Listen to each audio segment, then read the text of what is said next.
যে আকাশে উঠেছে এই ঘুড়িটা নাম হচ্ছে সাপ ঘুড়ি।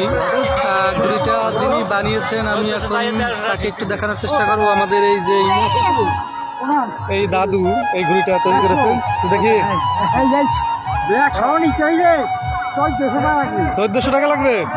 তোমরা এই সুতা সহ আপনারা সহ বুঝলেন? সব সহ বলতে কি কি আর কি কে কি আছে?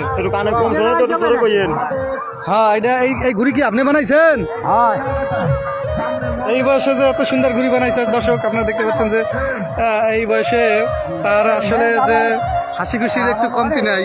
আসলে বয়সটা শুধু একটা সংখ্যা, কিন্তু বাস্তবিক পক্ষে তিনি যে একটা সুন্দর নৈপুণ্য এবং তার একটা যে শিল্প তিনি তুলে ধরেছেন। আপনারা দেখতে পাচ্ছেন যে এই ঘুড়িটি উঠতেছে সুন্দরভাবে এবং বিভিন্ন কালারের তিনি রং করে উড়িয়েছেন আকাশে, যেটি দেখতেছেন এই দাদু তৈরি করেছে ঘুড়িটি।